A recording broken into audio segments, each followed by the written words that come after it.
The Case of the Missing $1 Million Muffin. Chapter 1.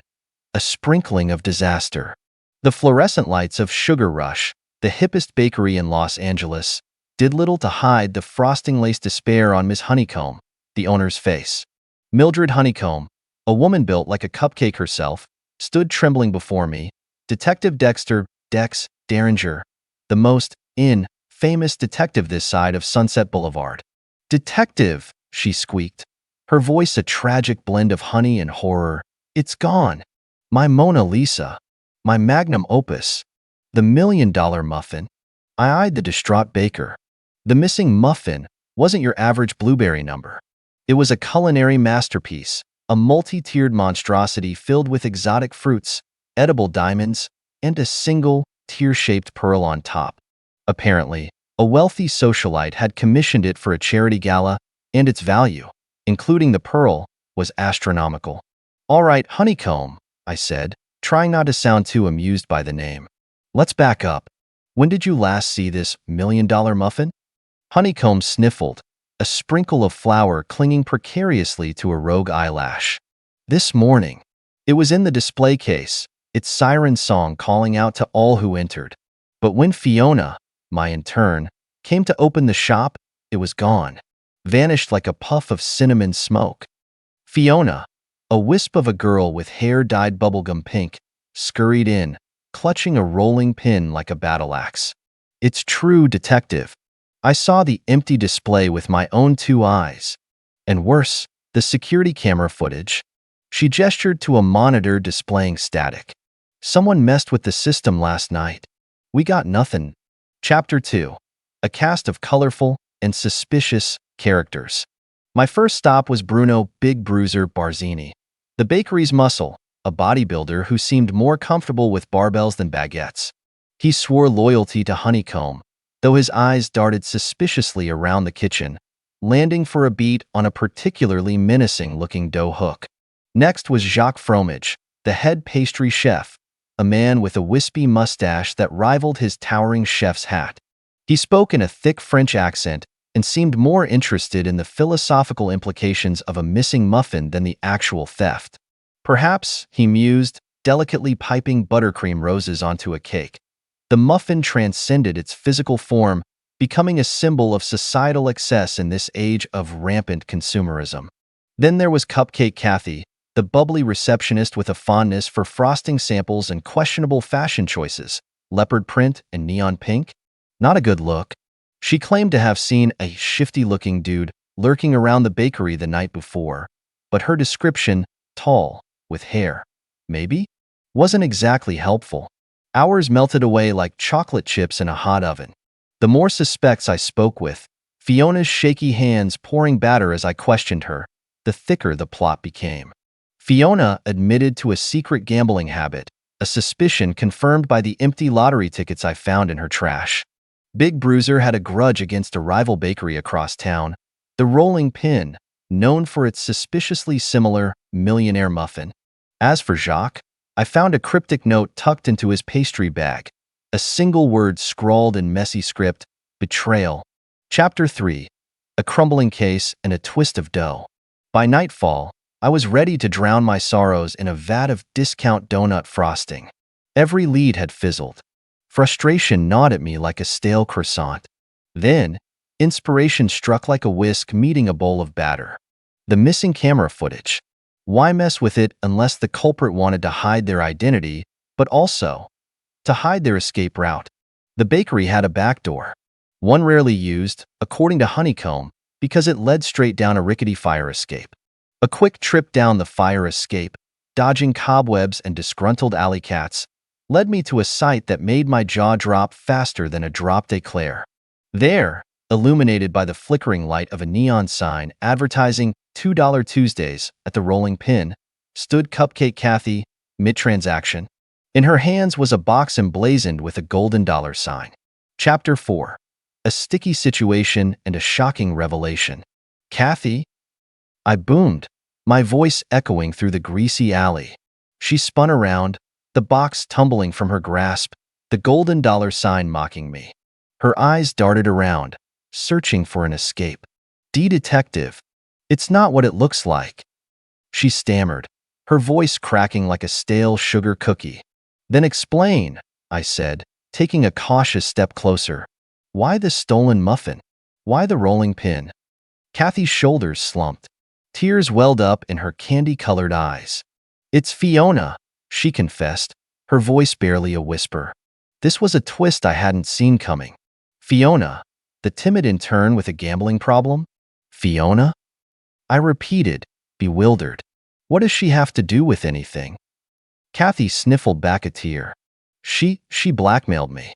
Said she'd reveal my secret shopping sprees to Miss Honeycomb if I didn't help her steal the muffin. Secret shopping sprees? I raised an eyebrow, piecing things together. Kathy, ashamed, explained how her online shopping addiction had gotten out of hand. Fiona, somehow, discovered her weakness and used it to manipulate her into aiding the theft. The plan, Kathy revealed, was to sell the muffin to the rolling pin at a fraction of its price, with Fiona taking a hefty cut. I was scared, detective. Fiona threatened to ruin me, Kathy pleaded. As much as I disliked catching a suspect in tears, a kernel of doubt remained. The camera footage, Kathy. Why mess with it? Kathy wiped her eyes. That was Fiona too. She forced me to help her tamper with the security system. Suddenly, a booming voice echoed from the doorway of the rolling pin. Well. Looks like someone's got a case of the sticky fingers. A burly figure stepped out, his apron emblazoned with the rolling pin logo. It was Bruno Big Bruiser Barzini, the bakery's muscle. Bruno? I said, surprised. What are you doing here? Bruno smirked. Just paying a friendly visit to my old stomping grounds. Heard they were having a special on $1 million muffins? My head spun. Was Bruno in on it too? A double, even triple, cross? Bruno chuckled, a sound like gravel crunching underfoot. Kathy here spilled the beans, he explained, gesturing towards the distraught receptionist. Seems Fiona had approached me too, offering to split the profits. He eyed the fallen box with a predatory glint. But honestly, dear girl, who fences $1 million muffin to a 2-bit joint like this? The revelation hit me like a sack of flour. Fiona, the timid intern, had played us all. She'd manipulated Kathy and Bruno, using their weaknesses to orchestrate the elaborate theft. Now, with her accomplices caught, she was likely long gone, the $1 million muffin in tow. Where is she? I demanded, frustration bubbling over. Bruno shrugged, his earlier cheer replaced by a gruff demeanor. Last I heard, she was headed to the airport. Seems she booked a one-way ticket to, well, that's classified information. Kathy whimpered, collapsing onto a nearby crate of stale bread. She used us, she cried. Chapter 5. A flour-filled face-off and a delicious twist. The weight of the situation pressed down on me. Not only had Fiona outsmarted us all, but the stolen muffin, a symbol of Honeycomb's bakery and her generosity, was gone. Dejected, I slumped against a brick wall, the neon lights of the rolling pin casting a sickly glow on the grimy alleyway. So, what now, detective? Kathy sniffled, her mascara a dramatic streak down her cheek. Bruno, ever the pragmatist, snorted. You catch the thief, sunshine. That's what detectives do. His words sparked a flicker of determination. Fiona might have gotten a head start, but I wasn't throwing in the towel just yet. A race against time and dough. Back at Sugar Rush, the mood was as heavy as a fruitcake. Honeycomb, her face etched with worry, stared at the empty display case. She's gone, isn't she? She croaked, her voice thick with despair. I explained what we'd learned, the elaborate scheme Fiona had woven. Honeycomb listened intently, a spark of defiance flickering in her eyes. That girl, she muttered, always tinkering in the back with her own recipes. Never dared to show them to anyone. There's still time, I urged. The competition is tonight. We can turn this disaster into an opportunity. Honeycomb's face hardened with resolve. You're right, detective. We won't let Fiona steal the show, or this bakery's spirit. A sweet surprise. With Honeycomb's blessing, we raided the bakery's kitchen. Flour dust swirled as we gathered ingredients, our movements fueled by a newfound purpose. Honeycomb, her baking prowess returning, orchestrated the creation of a new masterpiece. Meanwhile, I contacted the gala organizers.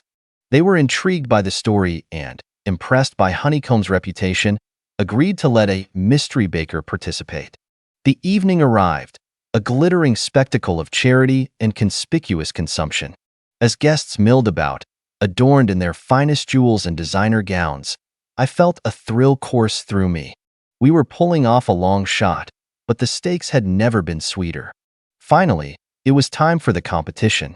A spotlight illuminated the stage as Honeycomb, a determined glint in her eye, wheeled out a towering creation unlike anything the judges had ever seen.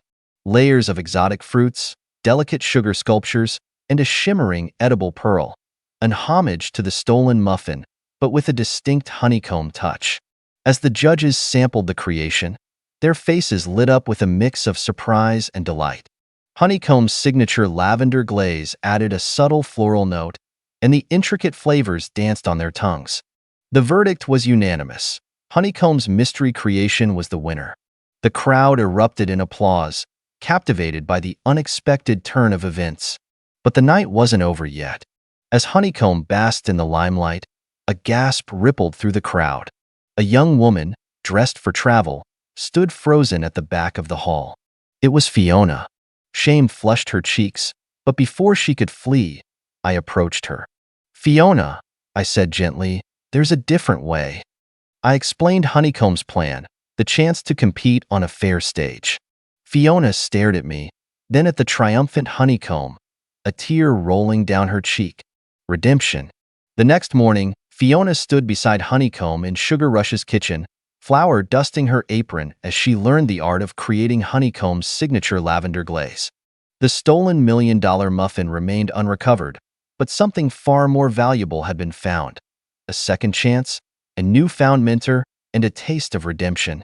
The case of the missing muffin may have not ended with a villain behind bars, but it proved sometimes the sweetest victories are the ones shared.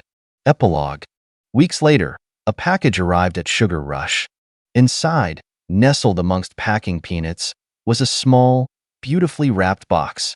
A note attached read simply, "Thank you." Honeycomb opened the box, her eyes widening in surprise. It was a single, perfect muffin, studded with exotic fruits and glazed with a delicate lavender sheen. Beneath it, a single pearl glinted.